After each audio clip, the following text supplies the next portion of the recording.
enfadais o Senhor com vossas palavras, e ainda dizeis: em que o enfadamos?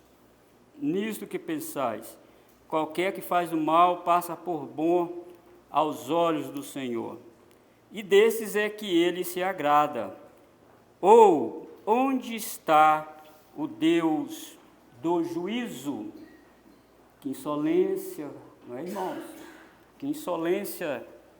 Se você já leu, irmãos, pausadamente o livro de Malaquias, e eu até te encorajo a ler pausadamente o livro do profeta Malaquias, percebeu que se trata, que Malaquias está também tratando do Evangelho do nosso Senhor e Salvador Jesus Cristo, pois ele fala do amor de Deus, está aí no capítulo 1. Ele fala também do pecado do seu povo. Malaquias também toca num assunto muito promissor na Bíblia, que é a santidade e a justiça divina, que exige uma vindicação do Senhor. Fala também do julgamento, que Deus vai fazer com aqueles que tentam, pelo menos, fazer Deus de idiota, dirigindo palavras insolentes contra o Senhor. E não é isso que é o Evangelho de Cristo, meus irmãos. O Evangelho de Cristo mostra o amor de Deus pelos pecadores, fala sim do amor de Deus pelos pecadores, mas também não deixa de punir o pecado. Sempre Deus tratou com graça e justiça, tanto no Antigo como também no Novo Testamento. E a morte de Jesus, amados, é a máxima expressão do amor de Deus. O apóstolo Paulo diz em Romanos capítulo 5, versículo 8, que Deus prova o seu amor para conosco pelo fato de ter Cristo morrido por nós, sendo nós ainda pecadores. Mas também Malaquias fala do julgamento e justiça, e o Evangelho também fala isso. Por causa, amados irmãos, do amor gracioso de Deus, ele condenou à morte o seu único filho em nosso lugar. Jesus levou sobre si os nossos pecados, e ao morrer, a justiça de Deus foi estabelecida em prol do pecador. Por isso o apóstolo Paulo diz em Romanos capítulo 8, versículo 1, nenhuma condenação há para os que estão em Cristo Jesus. Não há mais condenação, porque Deus condenou Jesus em nosso lugar. Agora, em Jesus, nós estamos escudados, mas isso não quer dizer que nós temos autorização de pecar de forma deliberada, principalmente.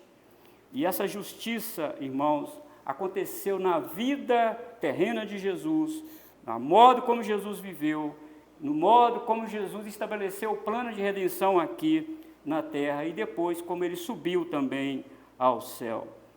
Agora o capítulo 3 de Malaquias começa, irmãos, a conectar o Antigo Testamento com o Novo. E esse versículo 17 do capítulo 2 é uma introdução do capítulo 3. É uma introdução porque ele vai falar que a justiça agora de Deus vem. E o profeta começa a falar, amando de Deus, o que Deus achava deles. Veja aí o versículo 17 de novo. Vocês enfadais o Senhor com vossas palavras. Vocês estão enfadando o Senhor com vossas palavras.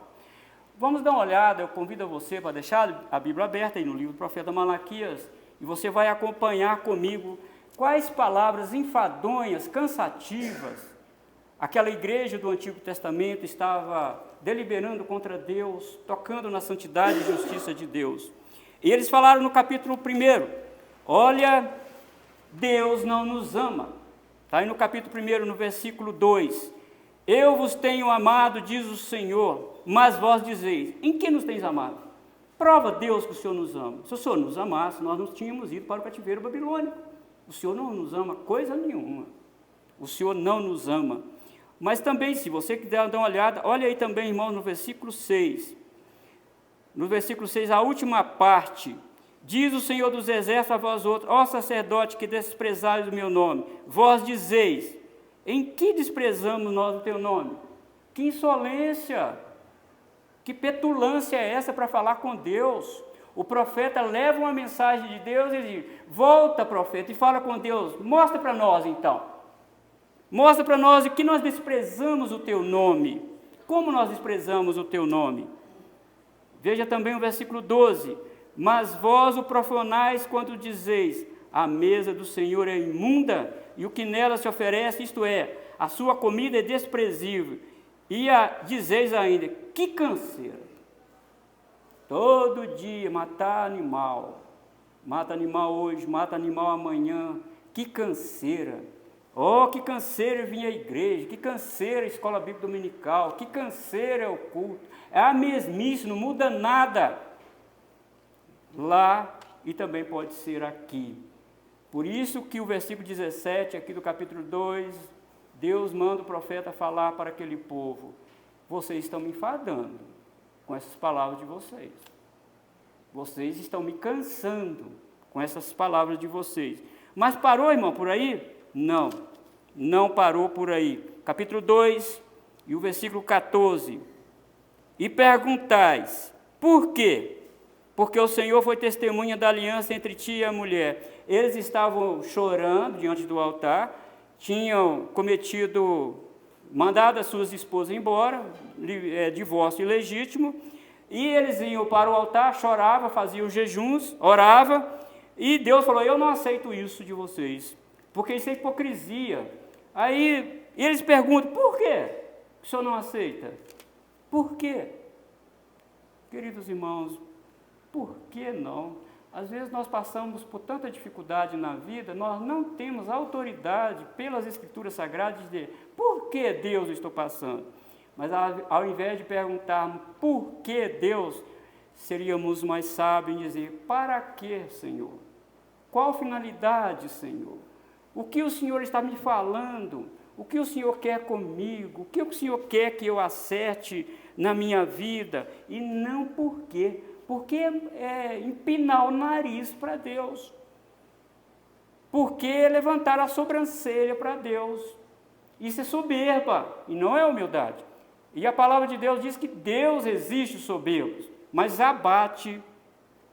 graça aos humildes. Mas se você quiser dar uma olhada, olha de novo capítulo 3 e o versículo 7. Desde os dias de vossos pais vos desviaste dos meus estatutos e não os guardaste. Tornai-vos para mim, e eu me tornarei para vós outros, diz o Senhor dos Exércitos. Mas vós dizei, em que havemos de tornar? Olha, nós estamos certos, Deus. O Senhor, não estou entendendo, nós tornar para onde? Nós estamos certíssimos, nós estamos matando animal. É claro que animal aleijado, é animal cego, é claro, mas nós estamos fazendo, Deus. Nós estamos fazendo. Nós estamos indo no culto, olha. E tornar para quê? Eu não estou entendendo, profeta. Volta lá e fala com Deus que nós não estamos entendendo nada. E no versículo 8, roubará o homem a Deus? Todavia vós me roubais e dizeis, em que te roubamos? Só pergunta petulante para Deus. Mas, irmãos, aqui está o ponto, no versículo 13 até o 15, que eu gostaria que você meditasse aqui comigo. Porque Deus aqui, para começar a vir a justiça, Deus falou assim, primeiro eu preciso falar para eles, Malaquias, que eles estão me enfadando, estão me cansando com essas palavras deles. Olha o versículo 13. As vossas palavras foram duras para mim, diz o Senhor, mas vós dizeis, que temos falado contra ti, Senhor? Que temos falado contra ti? Vós dizeis, inútil é servir a Deus. Que nos aproveitou termos cuidado em guardar os seus preceitos e andar de luto diante do Senhor dos Exércitos? Eu ganhei o quê? Qual foi o saldo? Eu ganhei só luta. Deus, eu contribuo na igreja, eu oro, eu vou à igreja, na escola bíblica dominical, sou professor, inútil. Inútil. Olha aí o ímpio, aí que eu quero que você olhe para o versículo 14, né? Ora, pois, nós reputamos por felizes os soberbos. Também os que cometem impiedade prosperam. Sim, eles tentam o Senhor e escapam. Mas eles ainda falam ainda no versículo 14, né? Temos cuidado em guardar os teus preceitos e andar de luto diante do Senhor dos Exércitos. Que aproveitou isso? Luto, guardar preceito. O que adiantou isso? Fomos parar aonde, Deus? Lá na Babilônia. Ficamos cativos. Eu quero, pelas Escrituras Sagradas, queridos irmãos, aqui, que nós devemos pensar em nossa vida também, quando nós passarmos por dificuldades, por lutas, nós pensarmos como nós estamos nos dirigindo a Deus. Que isso? Que petulância é essa com Deus? Abaixa sua cabeça, meu amigo, você está diante do soberano Deus. E esse povo aqui, o povo do pacto, estava, irmãos, com sérios problemas na sua vida espiritual. E a proposta de Deus com sua palavra para nós aqui nessa noite, reveja como que você está se postando diante de Deus. Reveja a sua postura e compostura diante do Senhor. Ele é Deus, Ele é Senhor e nós somos servos. Portanto, devemos, irmãos, tomar muito cuidado com a maneira como nós lidamos com Deus, como falamos com Deus, como vivemos a nossa vida no social, quando nós vivemos, irmão, porque tudo pode estar indicando a nossa petulância e nariz empinado diante do Senhor. E é por isso que Ele vai mandar o anjo da aliança para consertar isso. Mas eu quero olhar esse vocábulo enfadar aqui com vocês, eu quero trazer aqui 3 conotações interessantes que esse vocábulo nos fala.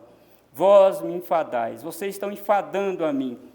Primeiramente, irmãos, etimologicamente, enfadar é uma palavra que também está ligada ao trabalho. E quando se refere no campo, trabalho cansativo e exaustivo. Talvez uma tradução sua está dizendo, que canseira, eu estou cansado das palavras de vocês. Aqui está ligado à agricultura, onde o agricultor trabalhava de manhã, levantava de madrugada e trabalhava o dia inteiro no sol quente para plantar. E chegava à tarde ele estava exausto, enfadado daquele trabalho. E Deus usa essa mesma expressão aqui para dizer, eu também estou assim com vocês, israelitas.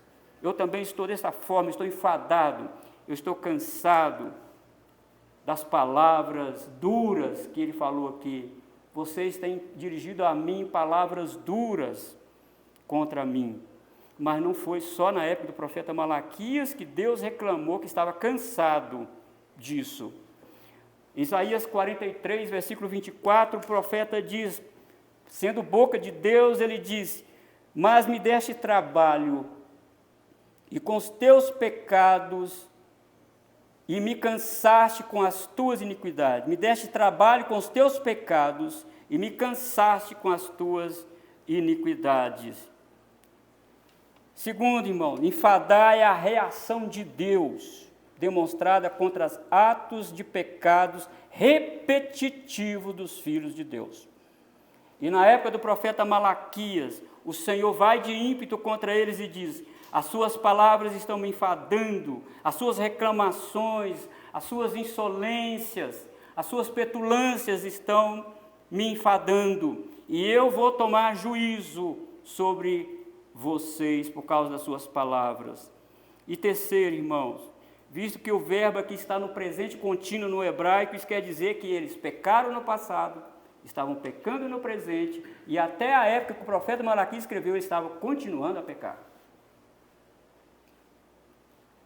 Irmãos, para nós olharmos para nós mesmos, diz o apóstolo Paulo, diz o Espírito Santo através do apóstolo Paulo, olhai por vós mesmos, como nós estamos lidando com Deus, como nós estamos lidando. É certo que o Senhor condenou Jesus Cristo para morrer substitutivamente em nosso lugar, mas quando eu leio Hebreus capítulo 10, irmãos, isso me faz tremer, porque ele diz que não devemos pisar o sangue da graça, não devemos menosprezar o sangue da aliança, não devemos olhar para a vida cristã e levá-la na bancarrota da nossa vida. Precisamos ter muita responsabilidade com a nossa vida espiritual. Ele diz, não terá de forma alguma graça aquele que pisar o sangue da aliança, o sangue da graça. Irmãos, aqui nós vimos um povo que estava provocando o Senhor com suas palavras, eles estavam descontentes e eles estavam murmurando do Senhor, contra o Senhor, e Deus mandou o profeta falar para eles, cuidado, vocês estão me enfadando com suas palavras. Mas aqui também nós vemos, irmãos, que esse texto diz que eles estavam questionando a justiça de Deus. Eles estavam questionando. E ao questionar a justiça de Deus, em última análise, eles estavam fazendo as seguintes declarações absurdas sobre o Senhor: Deus não existe. Se existe, por que os ímpios prosperam? Por que o mal está ganhando um terreno absurdo no mundo? Por que o mal tem ações superlativas no mundo? Por que o mal entra na igreja? Deus não existe. Por que os ímpios prosperam? Eles falaram aqui. Deus não se envolve no processo histórico do mundo e das pessoas, diziam eles. Em última análise, eles estavam dizendo isso. Olha para nós, ficamos escravos 70 anos. E quem nos escravizou? O ímpio que nos escravizou. Deus existe? Existe alguma justiça em Deus? Onde está o Deus do juízo? Onde Ele está?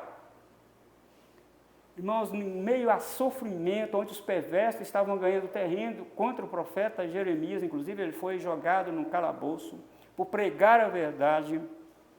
Chega um momento em seu ministério terreno também, que o profeta falou as seguintes palavras, está registrado no capítulo 12, versículo 1. Por que prospera o caminho dos perversos, Deus? E vivem em paz todos que procedem perfidamente. Jeremias também. Na hora da luta, na hora do problema, oh Deus, por que prospera o perverso, Senhor? Olha o que eles estavam fazendo comigo. Irmãos, aqui nesse contexto de Jeremias, os perversos estavam ganhando a batalha contra eles. Jeremias falava a verdade de Deus e os falsos profetas davam um passo na frente e diziam, é mentira dele, não creia nele, Deus não vai fazer isso conosco, é mentira dele. E a multidão foi atrás dos falsos profetas, inclusive desacreditou a mensagem do profeta Jeremias. Amados irmãos, e quando você olha ao seu lado e vê pessoas que reverberam palavras insolentes contra Deus, qual é a sua reação? Eu sei quem é Deus. Eu sei que Deus vai vir com juízo contra essa pessoa que foi insolente contra Deus. Eu conheço a santidade de Deus, eu conheço a justiça de Deus, mas o contrário, irmãos, do que você pensou. O ímpio até se recuperou de uma doença gravíssima e seus negócios foram para as nuvens, e você olha e diz, olha, eu pensei que Deus ia julgá-lo agora. E eu pensei que Deus ia fazer isso agora. Isso, se você não olhar essas coisas, irmãos, esses eventos da história da humanidade, se você não olhar ao seu lado, se você não olhar isso com a lente das Escrituras, você vai ficar confuso. Você vai ficar confuso. Às vezes você está sofrendo grande enfermidade, às vezes você perdeu até o emprego, por falar a verdade no seu emprego, por não anuir a problemas lá dentro da empresa, e você foi demitido, e você, Deus, eu fui da verdade, eu falei a verdade, mas mesmo assim, Senhor, eu estou desempregado. É inútil servir a Deus? Você pode ser levado a pensar isso. Por isso que o Espírito Santo, amados irmãos, traz essa palavra do Senhor para nós hoje. Nós precisamos olhar todas essas coisas. Tudo que você acha que é ruim, que está acontecendo com você, olha do ponto de vista das Escrituras. Olha do ponto de vista da soberania de Deus. Olha que todas as coisas estão dentro dos decretos de Deus. Que nada acontece na sua vida e fora dela, se não estiver nos decretos de Deus. Então você vai viver, irmãos, aliviado, glorificando a Deus, mesmo na hora da luta e da dor. E assim como eles, irmãos, alguns ditos crentes hoje também vivem como se Deus não existisse. É gritante a inversão de valores atualmente. Os valores de Deus estão sendo trocados pelos valores do mundo, por aqueles que deveriam expressar o caráter de Deus. por aqueles que deveriam carregar a imagem de nosso Senhor e Salvador Jesus Cristo. Estão carregando a imagem do mundo. Por isso Paulo diz, não vos conformeis com este mundo, mas transformai-vos pela renovação da vossa mente. Não transforme você no mundano.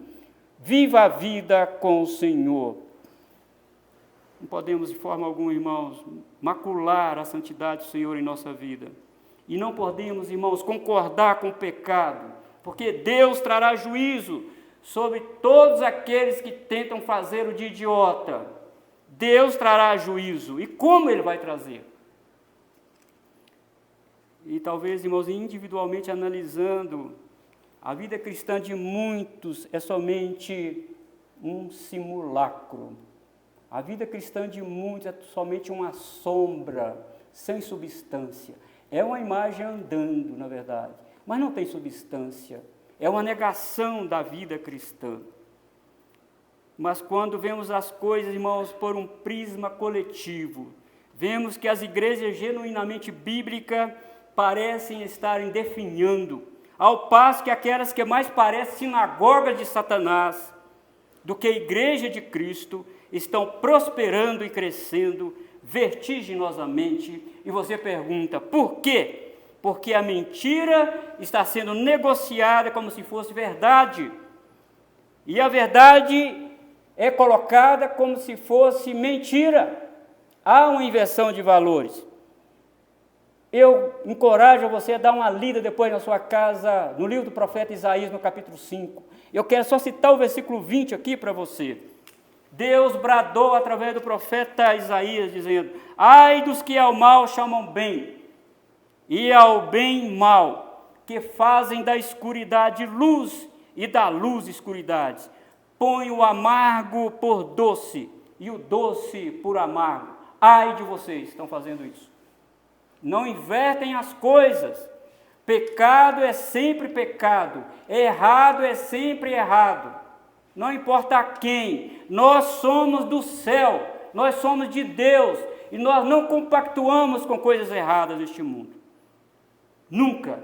Nem na sua vida particular, em lugar nenhum. Nós somos do Senhor. Porque quando nós vamos desviando da verdade, quando nós vamos dando a mão ao sistema do mundo, nós estamos dizendo, onde está o Deus do juízo? Igual eles aqui. Como eles agiram, nós também estaríamos agindo. Então, quando eles dizem, qualquer que faz o mal, passa por bom aos olhos de Deus. Levou também o profeta Abacuque a questionar. Israel, tinha violência em Israel. Tinha suborno da justiça em Israel. E o profeta Abacuque, olhando isso, Deus, o Senhor não vai tomar providência. O Senhor não vai tomar providência. Não, Senhor, é o que o seu povo está fazendo. E eu quero ler alguma passagem de você no livro do profeta Abacuque, capítulo 1, e versículo 2 em diante. Abacuque, capítulo 1, versículo 2 em diante. Olha como o profeta se dirigiu a Deus. Até quando, Senhor, clamarei eu, e tu não me escutarás? Gritar-te-ei, violência, e não salvarás? Por que me mostras iniquidade e me faz ver a opressão? Pois a destruição e a violência estão diante de mim, há contendas, e o litígio se suscita. Por esta causa a lei se afrouxa, e a justiça nunca se manifesta, porque o perverso cerca o justo, a justiça é torcida a Deus, no meio do seu povo, Deus. O seu povo, Senhor, que está fazendo isso, o Senhor não está vendo isso não. Versículo 5, vede entre as nações, olhai, maravilhai-vos e desvanecei, porque realizo em vossos dias obra tal que vós não crereis quando for contada. Pois eis que suscita os caldeus, nação amarga e impetuosa, que marcham pela largura da terra para apoderar-se de moradas que não são suas. Eles são pavorosos e terríveis, diz Deus para o profeta Abacuque, e criam eles mesmos o seu direito e a sua dignidade. Os seus cavalos são mais ligeiros do que o leopardo, mais ferozes do que os lobos. Ao anoitecer, são os seus cavaleiros, que se espalham por toda parte. Sim, os seus cavaleiros chegam de longe, voam como águia que se precipita a devorar. Eles todos vêm para fazer violência. O seu rosto suspira por seguir avante. Eles reúnem os cativos como areia. Eles escarnecem dos reis. Os príncipes são objeto do seu riso. Riem-se de todas as fortalezas, porque amontoando terra os tomam. Então passam como passa o vento e seguem. Fazem-se culpados, este cujo poder é o seu Deus. Não és tu desde a eternidade, ó Senhor meu Deus, ó meu santo?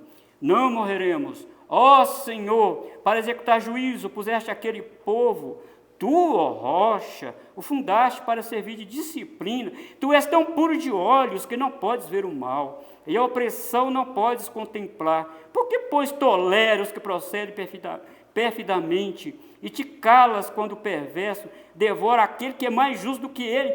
Abacuque diz: Deus, eu pedi ao Senhor para tomar juízo contra o seu povo.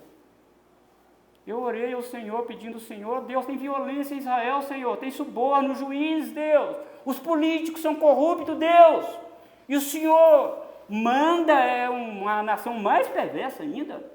Eu não estou entendendo, Deus, por que o Senhor está fazendo isso?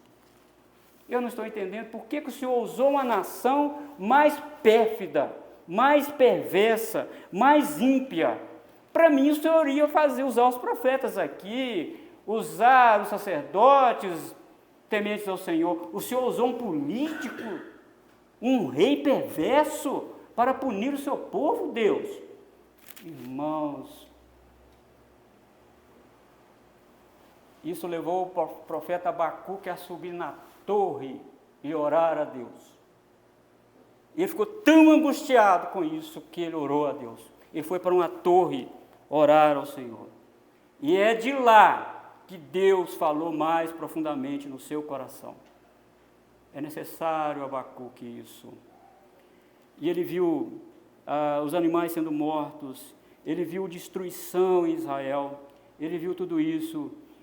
Mas como Deus trouxe paz no seu coração, como Deus trouxe sossego ao seu coração, ele cantou o hino: ainda que a figueira não floresça, ainda que destrua isso tudo, ainda que não haja gado no curral, os frutos da oliveira minta, ó Senhor, todavia eu me alegrarei no Senhor, o Senhor da minha salvação.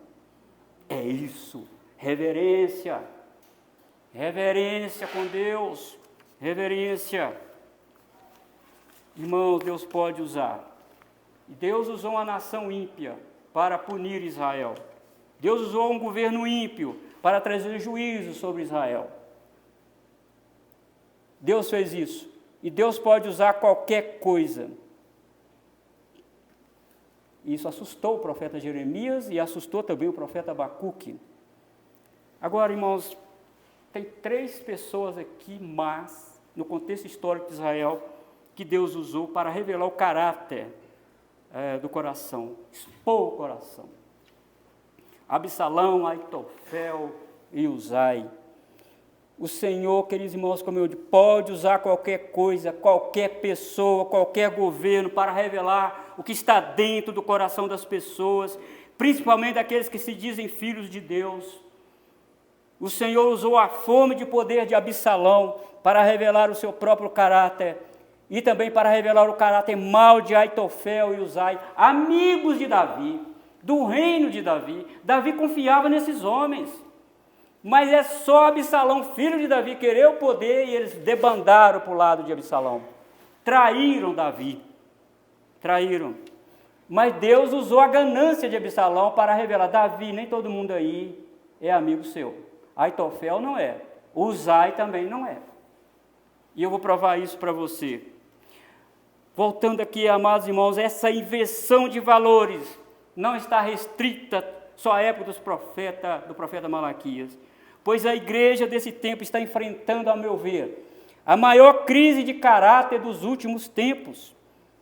E, por sua vez, irmãos, revela uma crise espiritual medonha na cristandade, porque há líderes que são inescrupulosos, não têm compromisso com a verdade de Deus e com aquilo que é direito e certo. O compromisso deles é com a fome e dinheiro. Fome de poder e dinheiro. Eles querem isso. Querem estar na mídia. Não importa ao lado de quem. A grande proposição de Nicolau Maquiavel, muitos anos antes, né? Os fins justificam os meios. Nunca foi tão verdade no meio da cristandade hoje.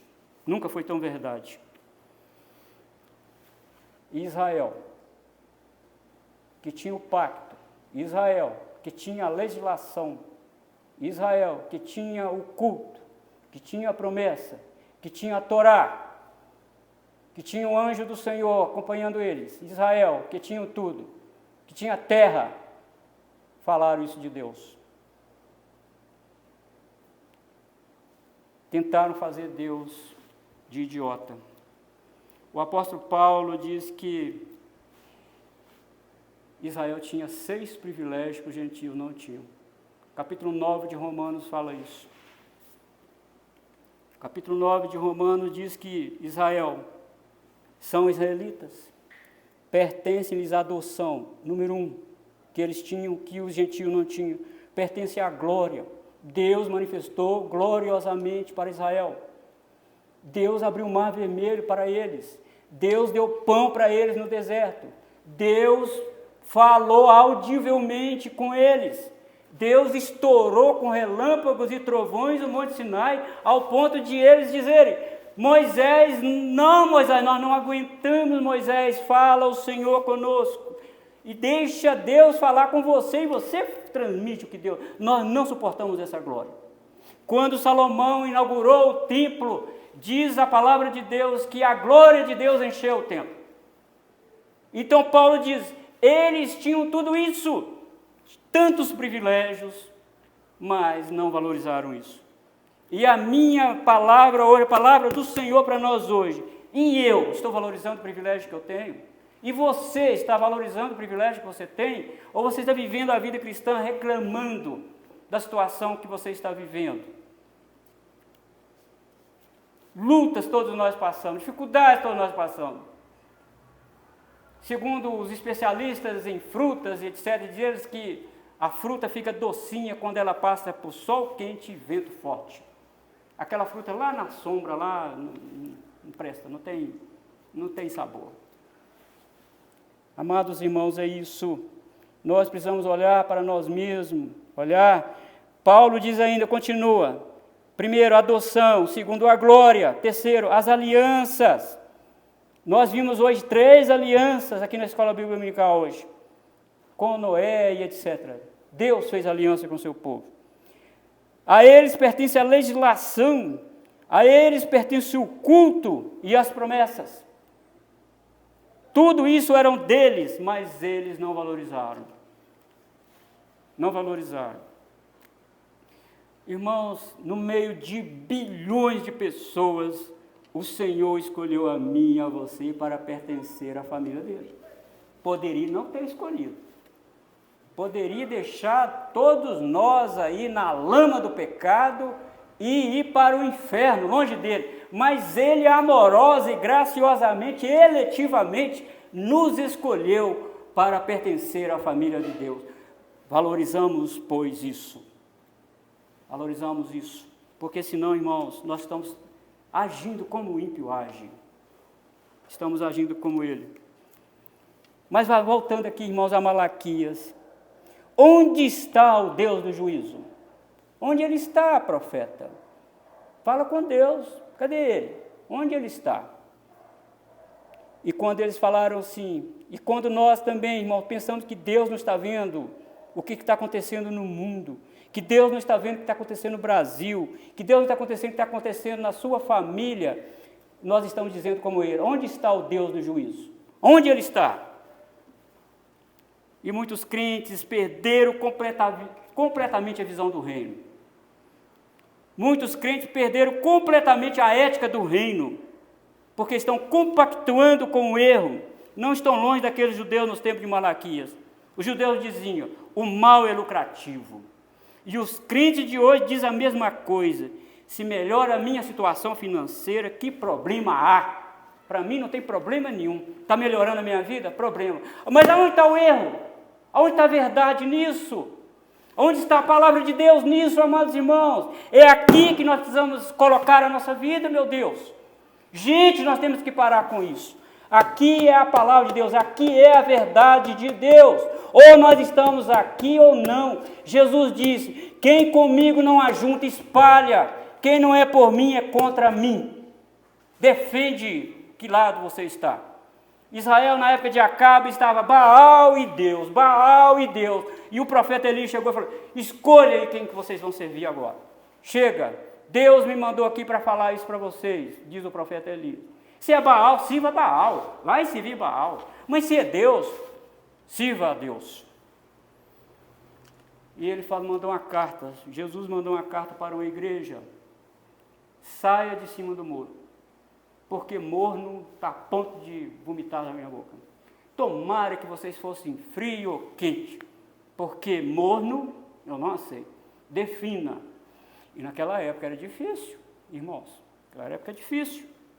Por que era difícil? Porque o Império Romano estava matando quem falasse que Jesus era o Senhor. Tinha que falar que César é o Senhor. Perto dos soldados romanos, muitos crentes diziam, César é o Senhor. Longe do soldado romano, Jesus é o Senhor. Aí Jesus mandou a carta. Defina isso aí. Defina isso aí. Saia de cima do muro. Porque eu não tolero isso não. Isso está me enfadando. Está me cansando. Amados irmãos, nós precisamos hoje ter coragem para pregar a palavra de Deus como ela é. Primeiro para mim mesmo. Como está a minha vida. A palavra que eu prego aqui é para mim primeiro, irmãos, para mim primeiro. Meu Deus, tem misericórdia de mim, Senhor. Tem misericórdia da minha vida, meu Deus.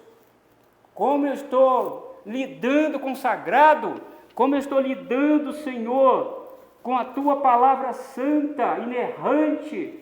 Ó Deus, tem misericórdia. Tem misericórdia, Senhor. É nisso, queridos irmãos. Está na hora da igreja se posicionar. O pecado obscurece os nossos olhos, irmãos. O pecado obscurece o nosso entendimento para vermos e entendermos a realidade. Irmãos, precisamos da revelação da palavra de Deus para vermos as coisas como elas são. Por isso, Jeremias, capítulo 17, versículo 9, diz que o nosso coração é enganoso. Quem o conhecerá? Se não for pela palavra de Deus, também nós vamos junto com a multidão. Por isso que Jesus falou que a porta é estreita. Tem a porta larga também. E muitos estão trilhando pela porta larga. Quanto mais, irmãos, aprendemos da palavra do Senhor, nossos olhos ficarão menos embaçados para ver com nitidez a santidade e a justiça de Deus. Mas isso aqui é somente na palavra do Senhor. Se ficarmos olhando pessoas, ficarmos olhando o governo, se ficarmos olhando para esse ou aquele, para aquele irmão, para aquela irmã, nós vamos, irmãos, dar com o rosto na parede. Nós não vamos enxergar nada, mas quando nós olhamos para a palavra do Senhor, quem é Deus aqui? Deus é santo. Abaixe sua cabeça para falar com Ele. Tenha reverência para falar com Ele. Seja reverente também quando está andando na rua. Vigie a sua vida. Cuidado com aquilo que você está fazendo. Cuidado com aquilo que você está fazendo no seu quarto. Cuidado. Deus está vendo. Deus vê. Deus sabe da minha vida e da sua vida. Deus conhece você. Queridos irmãos, quando eles questionaram Deus, quando eles falaram aqui no versículo 17, onde está o Deus do juízo? Fazer o mal é lucrativo, fazer o mal é bom. Olha o que o ímpio está fazendo. Sabe o que ele estava fazendo, irmãos? Eles não estavam reconhecendo a soberania de Deus. Deus não controla nada, eles estavam dizendo. Ele não tem domínio sobre os reinos do mundo, porque eles fazem o mal e prosperam. É isso que eles estavam questionando a soberania de Deus. Vejam vocês que os judeus ainda sofriam nas mãos dos reis perversos, ímpios. Naquela época eles estavam na terra deles, mas eles tinham que pagar tributo pesado para o reino da Pérsia. Pesado. E eles estavam, onde está Deus? Eles são ímpios, não tem culto, não tem sacrifício, não tem nada disso, estão prosperando, e nós somos escravos dele. Aonde está o Deus do juízo? Onde ele está? Que Deus soberano é esse que eu não estou vendo? Eles também questionaram, irmãos, a providência de Deus. Deus não tem uma providência para o seu povo, para ninguém. Olha, eu estou desempregado. Olha o que está acontecendo comigo. A minha casa tem muita gente doente. Olha o que está acontecendo comigo. Irmãos, Deus tem uma providência para você. Ele te guardará de todo mal. O Senhor é o seu Deus. Ele é aquele que provê todas as coisas para você. Não é o seu patrão que te dá nada, é Deus. É Deus, diz Apocalipse. Ele tem a chave de Davi. Ele fecha a porta e ninguém abre. Mas a porta também, quando ele abre, ninguém pode fechar. Porque ele é Deus, ele tem a chave de todas as coisas. Ele tem a chave da sua vida.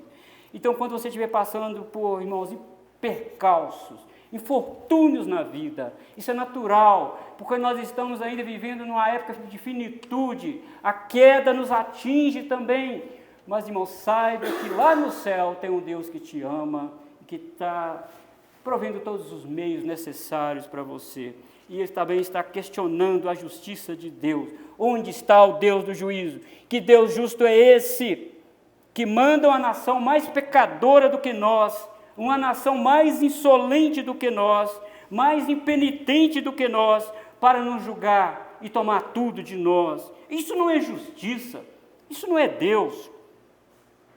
Onde está o Deus do juízo? O Novo Testamento fala onde está o Deus do juízo. Malaquias está nos levando agora para o Novo Testamento. Jesus cita, inclusive, isso aqui, Malaquias. Malaquias está nos levando agora para a cruz, para Jesus. Onde está o Deus do juízo? Perguntaram ele. Malaquias não respondeu. É claro que no capítulo 4 ele vai dizer onde está o Deus do juízo. Mas Deus respondeu lá na cruz. O Deus do juízo, irmão, só pode ser visto na cruz, quando ele entregou o seu único filho para morrer no nosso lugar. Isso é o Deus do juízo. O meu pecado e o seu pecado foram julgados em Jesus. Julgados lá, Jesus. O apóstolo Paulo, escrevendo aos Colossenses, ele diz: a cédula que era contra nós, Jesus cravou na cruz. A promissória que nos condenava, uma dívida impagável, o Senhor Jesus pegou e cravou na cruz. Agora, portanto, nenhuma condenação há para os que estão em Cristo Jesus. Agora a nossa dívida foi paga. Onde está o Deus do juízo? Na cruz do Calvário. O Cristo ensanguentado, o Cristo morto. Como diz o profeta Isaías no capítulo 53, moído por nossas transgressões. Esse é o Deus do juízo. Ele entregou o seu único filho, o Filho unigênito, para morrer em nosso lugar. O Deus do juízo também será visto no grande tribunal de Deus, que está prestes a acontecer. No juízo do trono branco, todas as pessoas, todas, diz o apóstolo Paulo que toda palavra torpe que se diz contra Deus se dará conta no dia do juízo. Onde está o Deus do juízo? Está na cruz, primeiramente, mas também vai estar lá no juízo final, onde todo joelho se dobrará e toda língua confessará que Jesus é o Senhor, para a glória de Deus Pai. Que Deus nos ajude, irmãos. Que Deus nos abençoe.